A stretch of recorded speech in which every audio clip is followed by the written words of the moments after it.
Pernah tak anda berada dalam mesyuarat?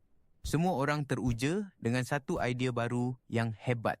Bos anda tersenyum, rakan sekerja anda mengangguk setuju. Tenaga di dalam bilik itu sangat positif, tapi dalam kepala anda bukan ada mentol lampu. Sebaliknya, ada siren amaran berwarna merah yang berbunyi nyaring. Anda tidak nampak kejayaan. Anda nampak 10 cara bagaimana projek ini akan gagal dengan teruk. Anda nampak bajet yang akan terlebih, tarikh akhir yang tidak realistik dan masalah teknikal yang semua orang sengaja abaikan. Selamat datang ke sumpahan IQ tinggi. Ini bukan pesimisme. Ini adalah keupayaan melihat corak dan akibat. Situasi ini menyakitkan, bukan? Anda tersepit di antara dua pilihan.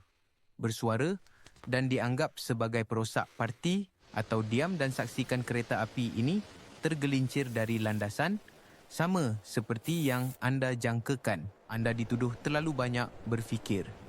Relaxlah sikit, kata mereka. Janganlah negatif sangat.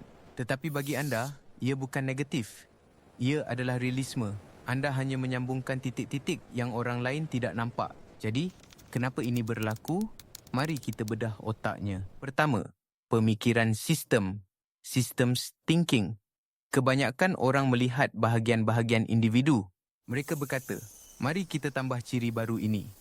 Mereka nampak ciri itu sahaja. Anda pula nampak bagaimana ciri baru itu akan membebankan pelayan, merumitkan antara muka pengguna dan memerlukan latihan semula untuk pasukan sokongan. Anda melihat kesan riak, ripple effect, peringkat kedua dan ketiga, manakala orang lain hanya melihat batu yang dibuang. Kedua, pengecaman corak, pattern recognition yang dipertingkatkan. Otak anda adalah mesin yang sangat cekap. Anda pernah melihat corak idea hebat, pelaksanaan teruk, ini sebanyak 5 kali sebelum ini. Bagi anda, ia adalah ulangan. Bagi mereka, ia adalah sesuatu yang baru dan menarik. Ini dipanggil kecerdasan bendalir, fluid intelligence.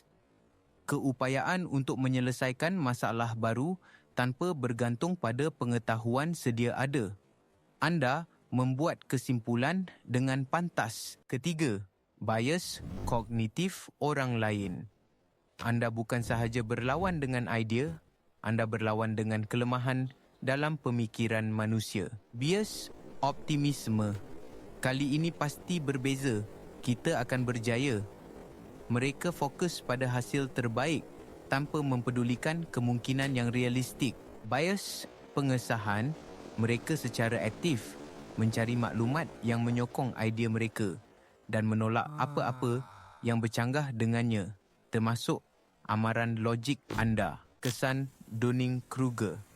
Kadang-kadang, orang yang paling tidak cekap adalah yang paling yakin. Mereka tidak tahu apa yang mereka tidak tahu, jadi mereka tidak dapat melihat masalah yang anda nampak. Anda dengan pemahaman yang lebih mendalam, lebih sedar tentang potensi kegagalan, yang membuatkan anda kelihatan kurang yakin walaupun anda lebih berpengetahuan. Mari kita lihat beberapa contoh praktikal. Di tempat kerja, projek perisian baru dilancarkan. Semua orang teruja dengan reka bentuk yang anggun. Anda pula bertanya, adakah ini serasi dengan sistem legasi kita dari tahun 2005?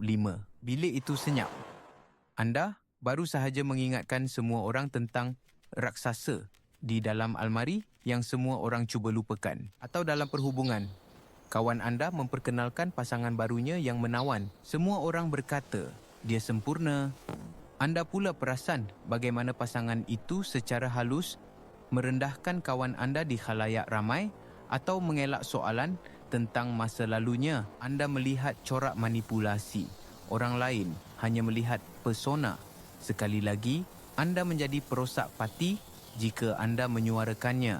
Ini boleh meletihkan. Rasa seperti anda hidup beberapa saat di masa depan, sentiasa bersedia untuk impak yang orang lain tidak nampak akan datang. Ia juga boleh menyebabkan kesunyian. Apabila anda sentiasa melihat apa yang boleh menjadi salah, sukar untuk berkongsi kegembiraan yang naif dengan orang lain. Jadi, bagaimana kita mengubah sumpahan ini menjadi kuasa besar? Bagaimana anda boleh menjadi Cassandra yang didengari orang, bukannya diabaikan? Ini adalah bahagian praktikal. Ambil pen dan kertas. atau sekurang-kurangnya buka minda anda. Langkah 1, bingkaikan semula bahasa anda. Berhenti berkata, ini akan gagal. Mula berkata, saya nampak satu potensi risiko. Bagaimana kita boleh mengurangkannya? Anda bukan lagi pembawa berita buruk. Anda adalah pengurus risiko. Anda bukan masalah. Anda adalah sebahagian daripada penyelesaian. Perubahan kecil dalam bahasa ini mengubah bagaimana orang menerima maklumat anda daripada serangan kepada tawaran bantuan. Langkah 2, gunakan kaedah Sokratik. Jangan beri jawapan. Sebaliknya, tanya soalan yang betul. Daripada berkata, tarikh akhir itu mustahil, tanya, bolehkah kita bincangkan langkah-langkah yang diperlukan untuk mencapai tarikh akhir ini? Apakah pelan kontingensi kita jika berlaku kelewatan? Ini memaksa mereka untuk memikirkan masalah itu sendiri. Mereka akan sampai kepada kesimpulan anda, tetapi mereka akan fikir ia adalah idea mereka sendiri. Ego diselamatkan, masalah diselesaikan. Langkah 3, teknik ya dan.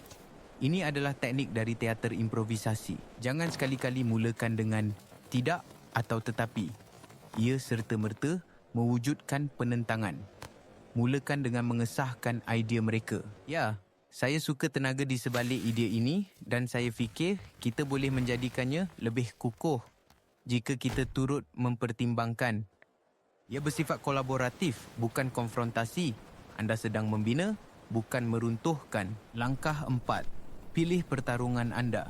Tidak semua masalah yang anda lihat perlu disuarakan. Tanya diri anda, adakah ini gunung berapi yang akan memusnahkan kampung atau lopak air yang akan menyebabkan seseorang basah stokinnya? Jika ia lopak air, biarkan sahaja. Simpan tenaga dan modal politik anda untuk gunung berapi. Terlalu banyak amaran palsu akan membuatkan orang tidak mengendahkan anda apabila ia benar-benar penting. Langkah 5, cari kumpulan anda. Anda tidak bersendirian. Cari pemikir sistem, perancang strategik dan realis yang berhati-hati yang lain. Dalam kumpulan ini, anda tidak perlu menterjemah. Anda boleh bercakap secara terus terang. Kumpulan ini akan menjadi tempat anda mengesahkan pemerhatian anda dan mengisi semula tenaga mental anda. Kesimpulannya, keupayaan anda untuk melihat masalah lebih awal bukanlah satu sumpahan. Ia adalah bakat yang tidak diasah. Ia seperti mempunyai penglihatan X-ray tetapi tidak tahu cara mengawalnya. Jadi, anda hanya melihat rangka semua orang. Ia mengasingkan dan menakutkan. Tetapi, apabila anda belajar untuk memfokus, membingkai semula dan menyalurkannya dengan betul, ia menjadi kuasa besar yang sangat berharga. Anda adalah sistem amaran awal. Anda adalah kompas moral. Anda adalah orang yang bertanya soalan-soalan sukar yang perlu ditanya oleh seseorang. Jangan benci cara otak anda berfungsi. Sebaliknya, belajar untuk menggunakannya. Dunia tidak memerlukan lebih ramai orang yang bersetuju. Ia memerlukan lebih ramai orang yang berfikir.